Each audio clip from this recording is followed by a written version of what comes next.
नमस्कार दोस्तों, कहानी क्राइम चैनल पर आपका स्वागत है। दोस्तों, आज की हमारी जो क्राइम की कहानी है वो है बेलगाम, कर्नाटका से। तो चलिए दोस्तों, शुरू करते हैं क्राइम की इस सच्ची कहानी को। 30 दिसंबर 2020 सुबह के यही कोई 7:30 बजे का समय था। कर्नाटका के शहर बेलगाम स्थित सिविल अस्पताल के बाल चिकित्सा विभाग की महिला सिक्योरिटी सुधा रानी मसप्पा हटपड़ अपनी सहयोगी गायत्री के साथ अपनी नाइट ड्यूटी खत्म करके अस्पताल से बाहर निकली थी। तभी उनकी नजर बाल चिकित्सा विभाग के पीछे एक मोटरसाइकिल की सीट पर बैठे इरन्ना बाबू के ऊपर पड़ी, जो सुधा रानी की तरफ देख रहा था। वो इरन्ना बाबू को जानती थी। उसे देखकर सुधा रानी के कदम एक क्षण के लिए थम से गए, लेकिन दूसरे पर कुछ सोचते हुए सुधा रानी ने अपनी सहयोगी गायत्री से कहा, बहन तुम आगे चलो, मेरी जान पहचान का एक युवक मुझसे मिलने के लिए आया है, मैं उससे मिलकर आती हूँ। ठीक है, मगर जल्दी आना, कहकर गायत्री आगे बढ़ गई और सुधा रानी इरन्ना बाबू की तरफ चली गई। इरन्ना बाबू सुधा रानी को अपनी तरफ आते देख थोड़ा मुस्कुराया और बोला, आओ भाग्य मेरे कि तुम मुझे भूली नहीं हो। अस्पताल के कामों में इतनी बिजी हो कि तुम्हारे पास मेरा फोन उठाने तक का समय नहीं है। आखिर मुझसे ऐसी क्या गलती हो गई, जरा हम भी तो जाने। कहकर वो कुटिलता से मुस्कुराया। बोलो क्या बात है और तुम यहाँ क्यों आए हो? मेरे पास समय नहीं है, मुझे जल्दी घर जाना है, सुधा रानी ने कहा। ठीक है चली जाना, लेकिन ये तो बता दो कि तुम मुझसे शादी कब करोगी? इरन्ना बाबू ने सुधा रानी से सीधा सवाल किया। शादी के बारे में मैंने अभी तक सोचा नहीं है, सुधा रानी ने भी सीधा जवाब दिया। तो कब सोचोगी? इरन्ना बाबू ने कड़क शब्दों में पूछा। देखो, जब तक मेरा पति से तलाक नहीं हो जाता और गुजारे भत्ते का कोर्ट से फैसला नहीं हो जाता, तब तक हमें ऐसा कोई काम नहीं करना है कि सब गड़बड़ हो जाए, सुधा रानी ने उसे समझाया। तब तक हम क्या करेंगे? इरन्ना ने गुस्से से कहा। इंतजार करेंगे और क्या, सुधा रानी ने सिर झुकाकर जवाब दिया। ये सच है या फिर तुम्हारा कोई बहाना? तुम सीधे सीधे ये क्यों नहीं कहती कि अब तुम्हें मेरी जरूरत नहीं है, तुम्हें कोई और मिल गया है? इरन्ना बाबू ने आग बबूला होते हुए कहा। तुम्हें जो समझना है समझ लो, सुधा रानी बुझे हुए मन से बोली। हाँ, अब तो तुम यही कहोगी ना, मैंने तुम्हारे लिए क्या क्या नहीं किया। तुम्हारी आर्थिक मदद में मेरे 1.5-2 लाख रुपए खर्च हो गए, उसका क्या? कोई एहसान नहीं किया। जितना तुमने मुझ पर खर्च किया है उससे कहीं ज्यादा तुमने मेरा इस्तेमाल किया है। कहते हुए सुधा रानी का चेहरा लाल हो गया। बस अब मैं चलती हूँ, कहकर सुधा रानी अपने घर जाने के लिए पलट गई। इरन्ना बाबू को जब लगा कि सुधा रानी उसकी बातों को तवज्जो नहीं दे रही है, तो वो गुस्से में आपा खो बैठा। तब उसने वही किया जो वो सोचकर आया था कि अगर सुधा ने उससे शादी की बात नहीं मानी तो वो उससे हमेशा के लिए अपनी दोस्ती खत्म कर लेगा। और उसने वही किया। उसका धैर्य टूट गया था। उसने बिना कुछ सोचे समझे अपने थैले में छिपाकर लाए कोयते को बाहर निकाला और सुधा रानी पर हमला कर दिया। कोयते के प्रहार से सुधा रानी की एक दर्दनाक चीख गूंजी। वो जमीन पर छटपटाने लगी। सुधा रानी की ये चीख जब कुछ दूर खड़ी उसकी सहेली गायत्री के कानों में पड़ी तो वो सुधा रानी की मदद के लिए दौड़ पड़ी। सुधा रानी जमीन पर पड़ी अपने बचाव की कोशिश कर रही थी और इरन्ना बाबू पागलों की तरह उस पर हमला कर रहा था। ये सब देख गायत्री जब सुधा रानी को बचाने के लिए उसकी तरफ बढ़ी तो इरन्ना बाबू ने उसे भी कोयता दिखाते हुए धमकी दी कि अगर वो आगे आई तो उसकी भी यही हालत वो कर देगा। इरन्ना का पागलपन देखकर गायत्री बुरी तरह डरकर दूर खड़ी हो गई। उस खूनी दरिंदे के जाने के बाद गायत्री को होश आया तो वो अपनी सहेली सुधा रानी की मदद के लिए भागकर सिक्योरिटी गार्ड चेतन और राजेंद्र के पास गई और उन्हें सारी बात बताई। उन्होंने इस मामले की खबर पहले सुधा रानी के परिवार वालों और फिर स्थानीय पुलिस के साथ पुलिस कंट्रोल रूम को दे दी। इसके बाद तुरंत अस्पताल के कुछ लोग भी घटनास्थल पर पहुंचे और सुधा रानी को उठाकर अस्पताल लाए, लेकिन तब तक काफी देर हो चुकी थी। बुरी तरह घायल सुधा रानी को डॉक्टरों के अथक प्रयास के बाद भी बचाया नहीं जा सका। कलेजा कपा देने वाली ये मार्मिक घटना बेलगाम के एमपीएससी पुलिस थाने के इलाके में घटी थी। घटना की जानकारी पाते ही थाना प्रभारी जावेद मुसापुरी हरकत में आ गए। उन्होंने बिना देर किए मामले की जानकारी अपने वरिष्ठ अधिकारियों को दे दी और अपने सहायकों के साथ घटनास्थल पर पहुंच गए। घटनास्थल पर एक कांस्टेबल तैनात कर थाना प्रभारी अभी सिविल अस्पताल के डॉक्टरों से बातचीत और सुधा रानी के शव का निरीक्षण कर ही रहे थे कि जानकारी पाकर सुधा रानी वसप्पा के घर वाले रोते चीखते अस्पताल पहुंच गए। थाना प्रभारी ने उन्हें किसी तरह सांत्वना देकर शांत किया। सुबह सुबह घटी इस घटना की खबर जैसे ही शहर में फैली तो शहर में सनसनी फैल गई। घटना की जानकारी पाते ही बेलगाम शहर के डीसीपी चंद्रशेखर नीलगार एसीपी सदाशिव को साथ लेकर मौका वारदात पर पहुंच गए। उनके साथ फोटोग्राफर और फिंगरप्रिंट एक्सपर्ट की टीम भी आई थी। डॉक्टरों ने बताया कि सुधा रानी के शरीर पर 8-10 गहरे घाव थे, जिन्हें देखकर ऐसा लगता है कि हत्यारा सुधा रानी से काफी नाराज था। वरिष्ठ अधिकारियों ने सुधा रानी वसप्पा के शव और घटना स्थल का निरीक्षण कर थाना प्रभारी को कुछ आवश्यक निर्देश दिए और अपने ऑफिस लौट गए। वरिष्ठ अधिकारियों के जाने के बाद थाना प्रभारी जावेद मुसापुरी अस्पताल के घटनास्थल की सारी औपचारिकताएं पूरी करने के बाद थाने लौट आए और हमलावर के खिलाफ शिकायत दर्ज करके मामले की जांच शुरू कर दी।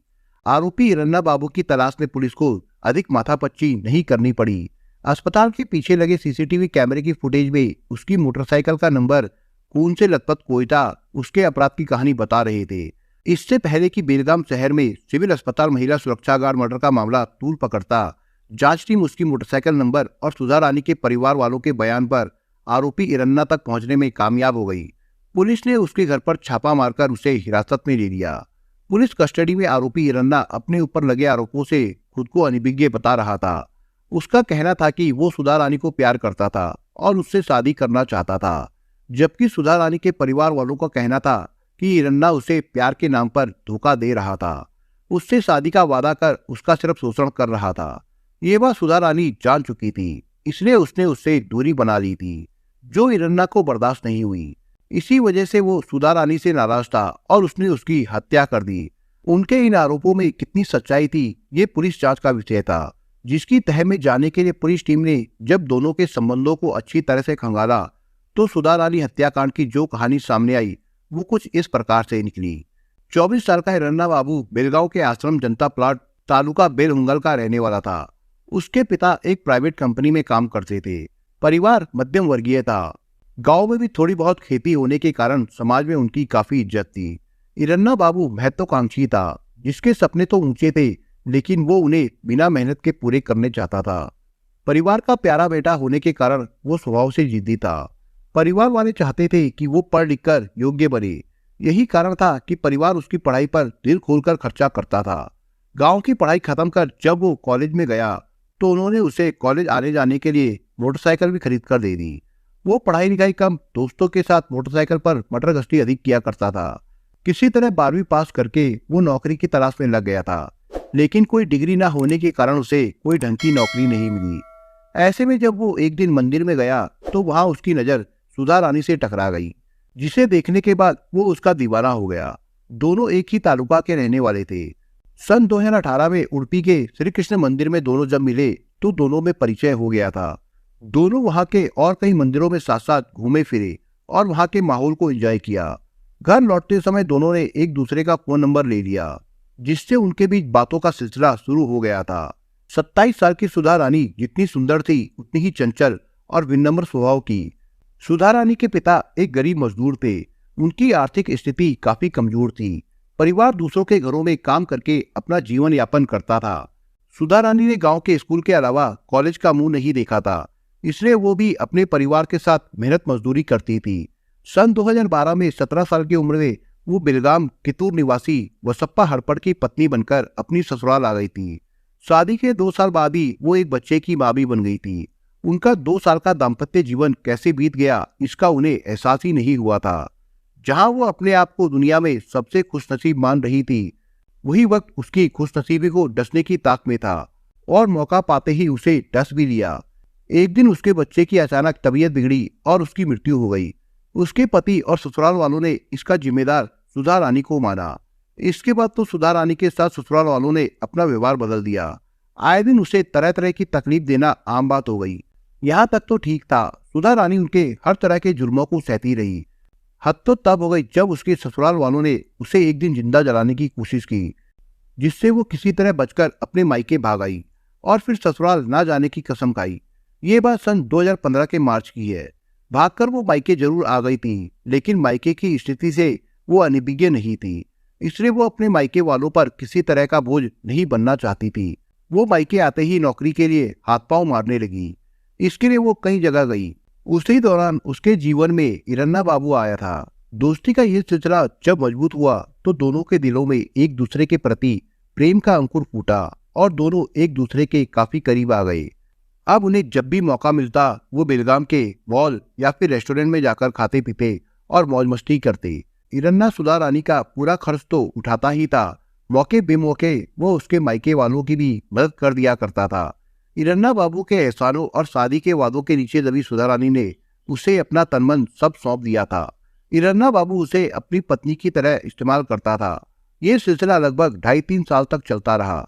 एक तरफ सुधा रानी जहां इरन्ना बाबू के साथ मौज मस्ती कर रही थी, वहीं दूसरी तरफ वो नौकरी के लिए भी अपनी जान पहचान वालों से बात कर रही थी। ऐसे में उसे एक जानने वाले की मदद से सिविल अस्पताल में सिक्योरिटी गार्ड की नौकरी मिल गई। उसकी 12 घंटों की ड्यूटी थी जो रात और दिन की शिफ्टों में बटी हुई थी। सिविल अस्पताल में नौकरी पाने के बाद सुधा रानी व्यस्त हो गई थी। साथ साथ उसका रहन सहन भी बदल गया था। अस्पताल में उसकी जान पहचान का दायरा भी बढ़ गया था, जिसके कारण उसका इरन्ना से मिलना जुलना काफी हद तक कम हो गया। अपने काम के अलावा सुधा रानी ने एक दोस्त की मदद से अपने पति वसप्पा से तलाक और गुजारे भत्ते का कोर्ट में मामला भी दायर कर दिया था, जिससे वो काफी व्यस्त हो गई थी।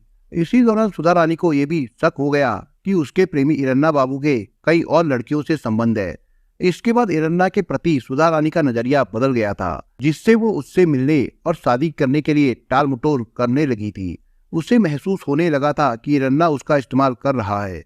इससे नाराज इरन्ना ने सुधा रानी के प्रति एक क्रूर फैसला ले लिया और उसे अंजाम तक पहुंचा दिया। विस्तार से पूछताछ करने के बाद थाना प्रभारी जावेद ने इरन्ना बाबू को धारा 302 के तहत गिरफ्तार कर बेलगांव कोर्ट में पेश किया, जहां से उसे जेल भेज दिया गया था। दोस्तों, इस कहानी के बारे में आपके विचार क्या है, हमें कमेंट बॉक्स में जरूर बताएं। और दोस्तों, अगर आपको हमारा काम पसंद आया हो तो वीडियो को लाइक शेयर जरूर करिए। और अगर आपने अभी तक चैनल को सब्सक्राइब नहीं किया हो तो जाने से पहले चैनल को सब्सक्राइब जरूर करिए दोस्तों। धन्यवाद।